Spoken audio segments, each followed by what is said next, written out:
New Year's Eve. Brandon, my boyfriend of 3 years, invited me home to meet his parents. At dinner, he drugged my wine. Skylar, the gangsters, they'll chop my hands off if I don't pay up. I had no way out. I had to give you to him. Don't blame me, blame your luck. You look just like his crush. It's win-win. I pay my debts, you get a wealthy life. Drugged and dazed, I was delivered by his family to gates I knew too well, the home of my uncle, Victor Thorne. Victor had always doted on Mom and me. The year my father laid a hand on her, Victor had him shipped to a remote African mine before sunset. I could barely imagine what Brandon was about to face. The tranquilizer hadn't fully worn off. I lay slumped in the backseat of the car, unable to lift even a finger. The voices of Brandon, Frank, and Carol Miller reached me as a muffled drone, distant and indistinct. Brandon and I had been together since college, straight through graduation. Ours was a stable relationship, one that had never faced any real turbulence. Just before the holidays, he'd looked so sincere, saying he wanted to take me home to meet his parents, to talk about marriage. Thinking I needed to make a good impression on his family, I'd spent days meticulously preparing. I bought a new cashmere coat, got my hair done, and brought 2 expensive bottles of wine and a stack of gift boxes. But after just half a glass of water Carol poured for me, my vision started to blur. Skylar, don't blame me, Brandon said, his face a mask of feigned grievance. I was truly backed into a corner with no way out.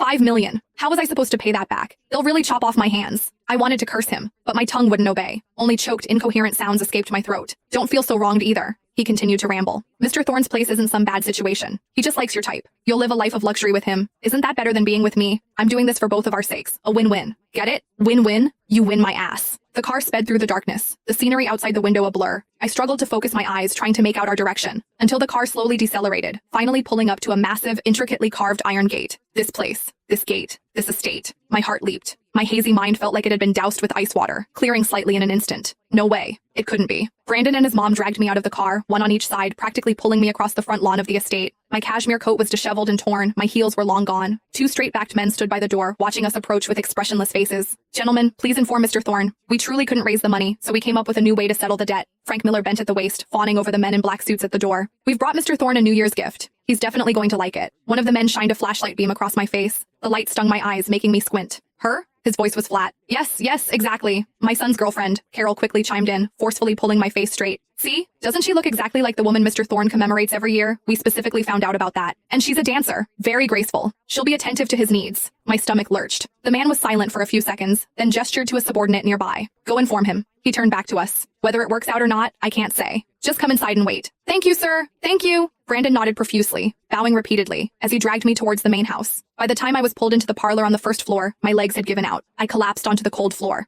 Mr. Thorne is with a guest. Wait here, the man said, then left. As soon as the door closed, Brandon immediately crouched in front of me, a mix of anxiety and calculation on his face. Skylar, help me out, just this once. He grabbed my shoulders and shook me. When Mr. Thorne comes, just say you came willingly. Please, I won't look down on you. I promise I'll treat you well afterward. I stared at him, unable to make a sound.